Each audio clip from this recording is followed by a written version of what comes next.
જય શ્રી કૃષ્ણ. પ્રિય વૈષ્ણવજનો, આજે આપણે પુષ્ટિ સત્સંગ સાગર ચેનલમાં પોરબંદરના નિત્યલીલાસ ગૌસ્વામી શ્રી ગોવિંદરાયજીના સુધા બિંદુ જે નામનું પુસ્તક છે એમાંથી વચનામૃત 47મું કે ભગવત પ્રાપ્તિ સાધનથી થાય કે કૃપાથી થાય એના વિશે સત્સંગ કરશું. એ પહેલાં જો આપે પુષ્ટિ સત્સંગ સાગર ચેનલને સબસ્ક્રાઈબ ન કરી હોય તો સબસ્ક્રાઈબ કરજો તથા અન્ય વૈષ્ણવ મિત્રોને શેર કરજો, જેથી સત્સંગના નવા નવા વિડીયોઝ તેમને સુધી પણ પહોંચી શકે. હવે શ્રી પુષ્ટિ પુરુષોત્તમ પૂર્ણ પુરુષોત્તમની પ્રાપ્તિ કઈ રીતે થાય?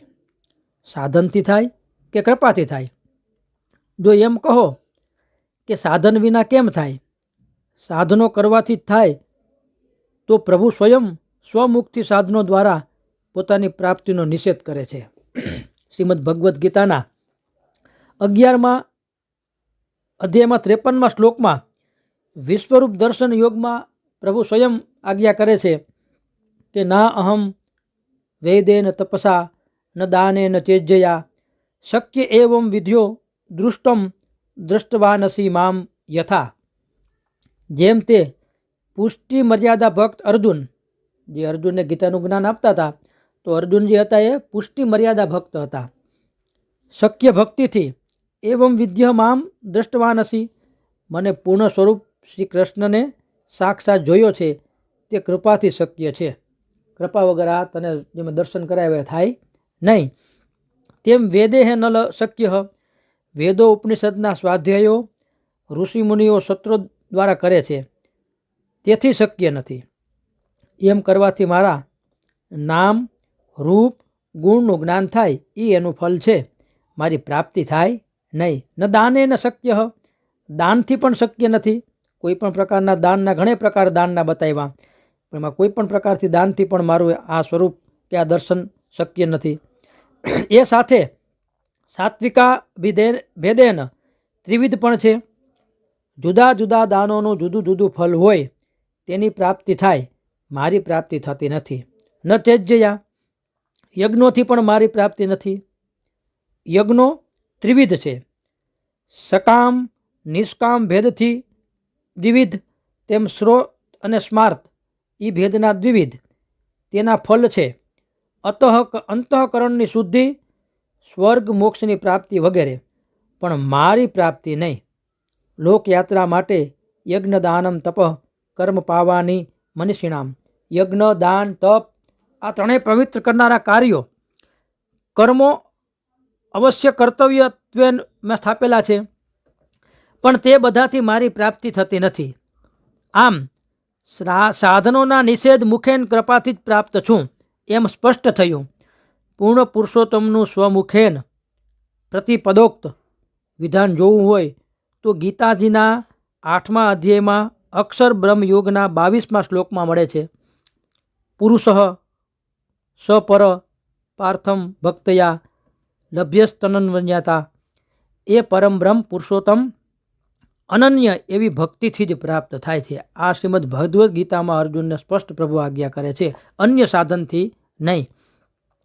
આ વાતને મુંડકો ઉપનિષદના 3જા મુંડકના 2જા ખંડમાં 3જી શ્રુતિ પણ એ સ્પષ્ટ કરે છે કે નાયમ આત્મા પ્રવચેન લભ્ય ન મેઘયા ન બહુના શ્રુતેન યમે વૈશ્ય વૃણુતે તેન લભ્ય તસ્યવ આત્મા વિવૃણુતે તનુ સ્વામ. આ પુરુષોત્તમ વેદોના પ્રવચનથી બુદ્ધિ કે ઘણું શ્રવણ કરવાથી પણ લભ્ય નથી. પુષ્ટિ પુરુષોત્તમ આ બધાય વેદોના પ્રવચનથી બુદ્ધિથી ઘણું શ્રવણ કરવાથી પણ લભ્ય નથી, પરંતુ એ પોતે જેનું વરણ સ્વીકાર કરે તેને જ લભ્ય છે. જેનું વરણ કરે તેની આગળ પોતાના મૂળ રસાત્મક સ્વરૂપને વિસ્તરે છે, અને એટલે જ એ સ્વરૂપાનંદનું દાન કરે છે. અસ્તુ કૃપેક લભ્યત્વે જોયું. હવે આ કૃપા શું છે? તો કૃપા એ પ્રભુનો સ્વતંત્ર ધર્મ છે અને તે નિત્ય છે. વળી 2 પ્રકારની છે, સામાન્ય કૃપા અને વિશેષ કૃપા. તેમાંની સામાન્ય કૃપા તો જળ ચેતન માત્ર ઉપર છે જ, ત્રિકાળમાં ક્યારેય પણ કૃપા ન હોય એ બની જ ન શકે. પણ તેવી સામાન્ય કૃપાથી ભગવત પ્રાપ્તિ ન થાય એ માટે વિશેષ કૃપાની જરૂર પડે છે. જો સાધનથી પ્રાપ્ત ન થાય અને કૃપાથી જ પ્રાપ્ત થતા હોત તો કોઈ સાધનની જરૂર પડત નહીં. પથારીમાં સૂતા રહેવું, ઉડવાની કે ઉઠવાની, રાંધવાની, કોઈ કામ કરવાની જરૂર ન હોય. પણ તેવું નથી.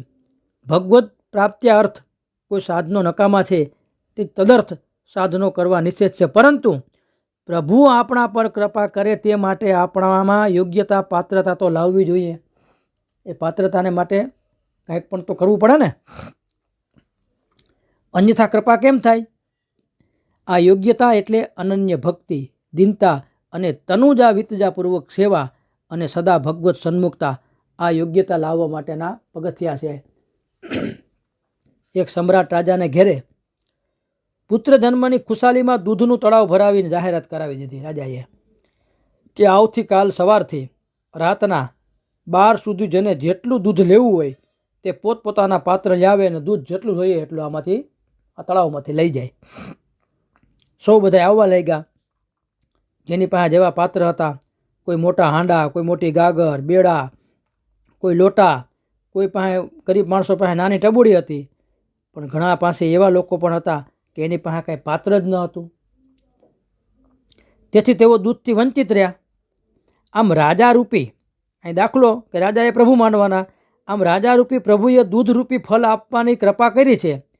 દૂધ જેને જોઈએ તે લઈ જાય, જેટલું જોઈએ એટલું. પરંતુ જેના પાસે જેવડું પાત્ર હોય એટલું જ એમાંથી દૂધ મેળવી શકે. આમ માનવ જન્મ મળ્યો, વૈષ્ણવને ઘેર જન્મ મળ્યો, પુષ્ટિ માર્ગમાં આવ્યા. આ બધું પ્રભુ ઈચ્છાથી થતાં કૃપાથી જ મળ્યું. પરંતુ ઉપર બતાવેલા અલૌકિક દાસ્યરૂપી પાત્રતા મેળવવી એ ક્યારે મેળવશો એ આપણે વિચારવાનું રહ્યું. શ્રી વલ્લભાધીશ કી જય.